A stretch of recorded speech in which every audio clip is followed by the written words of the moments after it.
My son is 5 years old and is nonverbal autistic. When I was pregnant, my grandfather-in-law Robert S.R. told me that if I had a son and named him Robert IV, he would inherit the family fortune of several $1 million worth of real estate and investments. This was his dying wish that his name lived on. I of course didn't know that my son would be nonverbal autistic, but I agreed to it because I wanted to do what's best for the family. My grandfather-in-law told me that his will was that the property be passed to his son Robert Jr., my Phil, and then to his son and my husband, Robert III, and then left to our son Robert IV, who would most likely pass it on to his son one day. Well, he passed shortly after and left everything to his son with future intentions known and agreed upon. I had my son Robert IV and I thought that would be the end of it, until a week ago. My Phil has 2 sons. Robert, my husband, the oldest, and Richard, who is in the middle child. Robert, my husband, is hardworking, good with money and reliable. My Bill, on the other hand, is not. He can't hold a job. He has multiple kids from different moms that he barely sees, let alone takes care of. He's also been in and out of rehab or jail, petty theft or drug use, etc., nothing major, the last decade. He's been given every opportunity to turn his life around and refuses each time. He's been given cars, job opportunities, places to live that other people who don't have wealthy parents to fall back on would kill for. He never takes it seriously and always takes it for granted. The only reason he is alive right now is being constantly bailed out or enabled by my mill. Most recently we've given him our house, at my mill's suggestion, so he could have a place to stay after he got out of rehab and to give him a safe place for his kids to visit so he could try to build a relationship with them. My husband and I needed a bigger place for our growing family anyway, so we agreed to it and bought a second home, and Richard moved into the first. He now pays the mortgage and whatever is needed to maintain the property. It's been a few months and surprisingly he's been making the payments on time despite not having a job. I suspect Mill has been giving him the money. I thought everything was fine until last Sunday when we got together for dinner. My Bill mentioned how he couldn't wait to move to his new place. I asked what he was talking about and he said he was moving into grandfather-in-law's house. Excuse me? I pulled my husband and Phil into the other room and asked what was going on. My husband had no idea, but my Phil told me that he was changing the will to leave the property and investment/money my grandfather left behind for our son to Richard. My husband/son would be getting my Phil property and smaller portfolio. Normally I wouldn't care, but this property was promised to my son. My son is nonverbal autistic, which we didn't know when grandfather-in-law passed away. I'm not sure if he'll ever be able to live on his own or take care of himself after we're gone. My husband and I always planned if that were the case our son could move into the property guest house and rent out the main home, which is currently being used as a family beach house for weddings or events or reunions, etc. He could survive off that and the money from the portfolio to pay for a caretaker. This would give him a chance to live independently, and if he turned out to not need additional support in the future, then it was his to pass on or live in or whatever. Before anyone asks, we did not forget about our other 2 children. Our daughter will inherit house uncle currently lives in. Our second son will inherit our current home. Yes, their inheritance will be significantly less than their older brother, but it was never our money to give away. Grandfather-in-law, who was the original owner of the property, made it very clear that he was leaving this for my oldest son and him alone. We want to stand by his wishes. My Mill and Bill both knew of this plan. They told me they were supportive of my efforts to provide for our son's future and that I was a good mother for thinking so far ahead. I was deeply upset by this news and asked why he was changing his mind after promising to his father and to my husband that he would pass this on to his grandson and great-grandson. He said that he always intended to respect his father's wishes, but that our son Robert IV didn't live up to the namesake expectations that he's sure grandfather had for an heir. Yup. My son wasn't worthy because he was autistic. Since he knew that my husband would honor his word and leave it to our son, he thought it would be best if he cut my husband out altogether and leave it to his other son Richard. I asked him why he would leave it to someone as reckless as Richard when his youngest Rachel was more financially responsible. He said it was because only a son could be an heir. Apparently my Mill has also been pressing for months to give Richard the home, and that Richard told him that he deserved better than our charity. That since we had 2 homes, that we saved and paid for on our own, that it was only fair if he was given grandfather's property and money. I immediately excused myself, grabbed my kids and left the house. My husband and I talked, and while he's upset about what happened legally, Grandpa left the home to his dad and he isn't obligated to leave it to him in spite of his promise. He says that he's sure we'd find another way to provide for our son if he needs it. That, however, isn't good enough for me. We busted our butts and sacrificed so that we could give all of our children a home to live in someday. Now we're being put into a position to where we have to choose which of our children get a home? Not to mention if our son does need addition, I'll support an income, he's going to have to live with us and off of our income and will not have the chance to be independent. This is when I thought about the dirty little secret buried in the family skeleton closet. 2 years ago my husband and his 2 siblings were gifted those DNA tests for Christmas and found out that Richard was only their half-brother. They confronted Mill, who admitted to having an affair, but she didn't know if Richard was Phil or her lover's child. When she got pregnant, she apparently ended the affair for good and hasn't strayed since. She begged her kids to not tell Phil because Richard needed his support. She said he would disown him and divorce her if he ever knew the truth. For the sake of keeping the peace, and since this wasn't my side of the family drama, I agreed to never speak about it again. But since we're breaking promises and going behind each other's backs, I just might print out his half-brother status and mail it anonymously to Phil. This will implode the family while I happily watch from the sidelines, as well as securing my husband/my son's place as the inheritor of the family fortune. After all, only a son can be an heir and Richard is not his son. Edit. I'd like to give some more context to those in the comments. I am not rich by any means at all. My parents grew up in poverty and worked their way up to lower middle class. I'm not educated beyond high school, and even then I was average at best. I'm neurodivergent like my son, but at a higher function level, and did not do well in subjects that did not interest me. My husband and I met on a high school track field, and it was love at first sight. His parents did not want us to be together. I was not the girl they picked out for him, and I didn't come from the right kind of family or come from the same religious background. My husband knew choosing me was going to make his life harder and he'd have less support, and he did it anyway. He lost his college fund, so he joined the military. I worked in a pizza shop while he was in training, and we got married right after, and I moved into his 2-bedroom apartment he shared with a guy from his work. I worked at a Waffle House around the corner while he took college classes online. We worked hard to get where we are now. He got out after finished college and we moved back home and bought our first house, a small 3-bed 2-bath. I want to point out that in the first 5 years of our marriage, while they didn't accept me, they were never mean or rude to me. They called their son regularly, they were always cordial about me and asked how I was, and always sent gifts on Christmas and our birthdays. After we moved back and they actually got to know me, we became a lot closer. I also converted to their religion, and I felt like they were starting to accept me, and when I got pregnant with our son, I was officially a part of the family. I did not see any reason to not trust them or believe them when my grandfather-in-law asked me to name my son after him. My husband is a very sincere and honest person, so when he told me they were serious, that's all I needed to hear, and I agreed to it for the sole purpose of securing a better future for my son. I wanted to name my son after my own father and grandfather, and they knew that, and it was incredibly difficult to go to my dad and tell him I changed my mind and he wouldn't be named after him but instead after my husband and father-in-law. I could tell he was disappointed, but he agreed that I was doing the right thing for our son. So for them to put me through that, robbing me of the chance to pick the name for our firstborn under the promise of he will want for nothing, and then to snatch it away because he wasn't the kind of namesake you wanted, because he was autistic, because he wasn't the perfect heir they imagined, and they expect me to bite my tongue and be okay with my son being screwed over? Hell no. We're going to be visiting my extended family for the summer next week.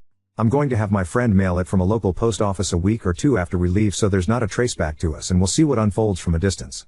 Edit. Jesus people. I get it. I will clean up the story. Look. I added periods. Are you happy now? Small update: I've taken the comments seriously and I have formulated a plan to orchestrate this from the shadows. So far I've executed step 1 and 2. My Mill has 2 sisters. One lives only an hour away and has a drinking problem and loose lips after she's had a few. I figured if anyone had dirt on who Richard's biological father is, it would be her. I dropped by unexpectedly to Great Auntie's house with a nice bottle of tequila, and after a few she was in the golden state of being sober enough to accurately spill the tea but drunk enough to forget telling me. I've got a name and that he was local to the area. I've decided to hire a pie whom I just got off the phone with. I've asked him to find the guy and let me know when he does. I'll update with the next step once he's been found. Update 1. I apologize for making everyone wait so long to close this saga. I was visiting my family when one of my children got very sick and was hospitalized for a week. They are doing well and we are home now and will be getting surgery to correct the problem soon, so there is no need to worry on that end. That being said, up until a few days ago my entire focus was on my child and their well-being, so I put all of this on the back burner. I found Richard's biological father fairly quickly via Pi and requested that he collect an item with saliva on it and send it to a company with Richard's toothbrush I stole while visiting a few weeks ago before I left to see if they were in fact a paternal match before I put my plan into motion. I received confirmation via email and requested Richard's father's address from my Pi and got to work. I called my friend and told her to expect a package in the mail and asked her if she could open it and put the sealed, addressed and stamped envelope in the mail for me, and she agreed. Inside that envelope was a letter I typed and printed from the hotel office area claiming to be my Mill, and that I recently found out via DNA testing kit that my husband wasn't Richard's father and that the only other man it could be would be him. I told him that I had hired a Pi to collect his DNA so that I and he had 100% proof of his paternity to Richard, and the DNA was a match. I told him Richard wanted to meet him at least once so he could have some closure, and offered him a large sum of money if he could make this happen. I then created a fake email account with my Mill name and told him if he was interested to email me.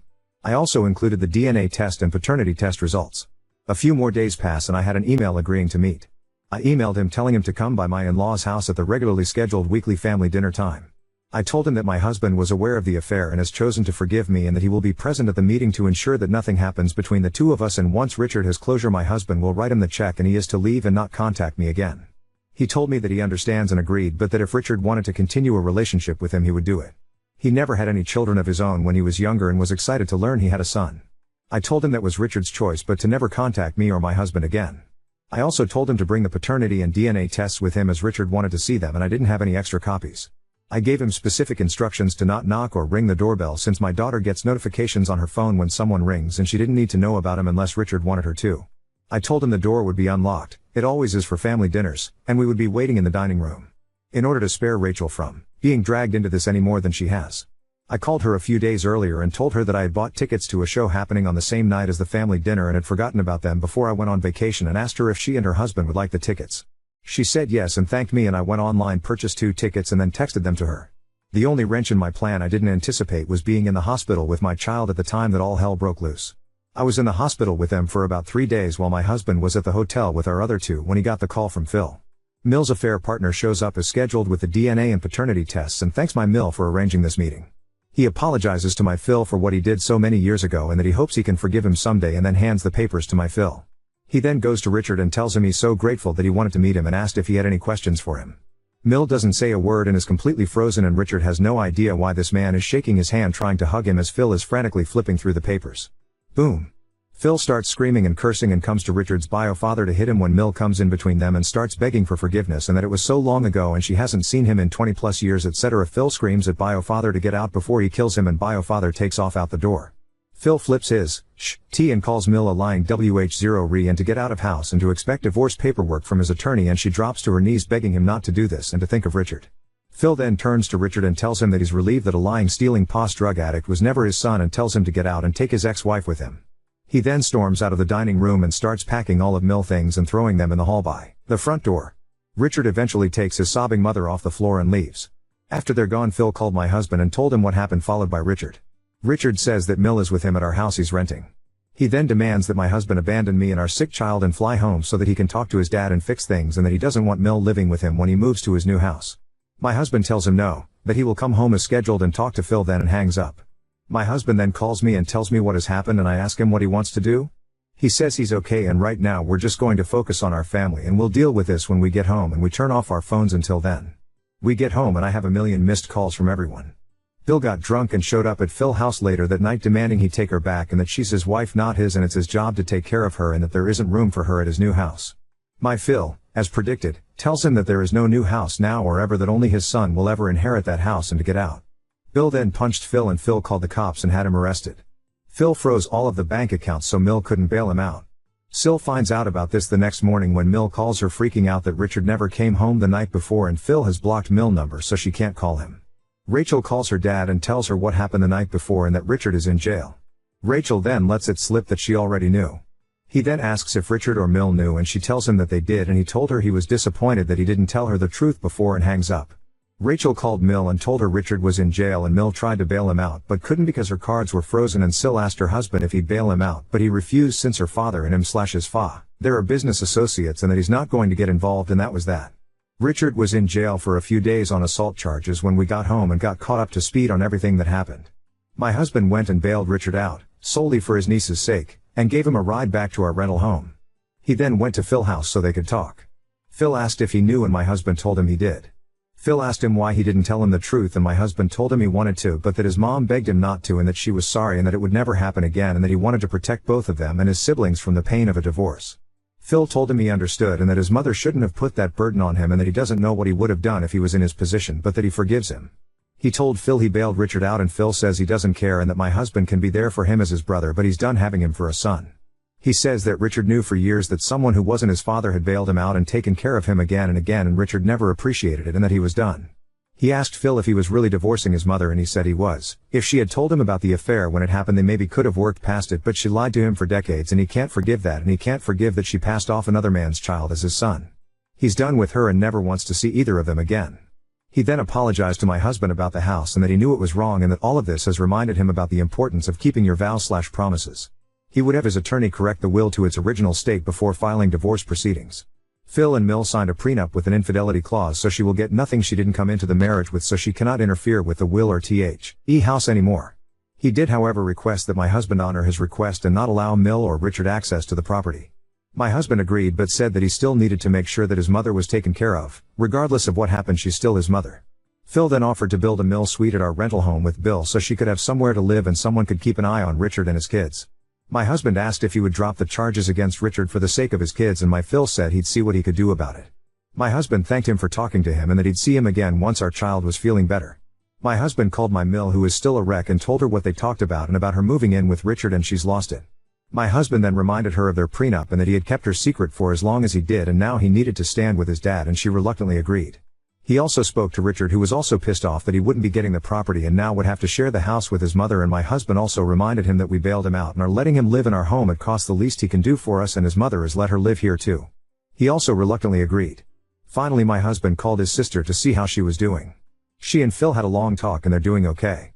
He was disappointed that neither Rachel or my husband told her the truth, and that hurts, but that he still loves her and that he will always be there for her, but that he just needs some time to work through things, and he's going to call her and my husband when he's ready for us to have a family dinner again, but that we'd be going out to eat from now on. My husband and I had a long talk about how he feels, and he says he feels good getting the weight off his chest and having it out in the open.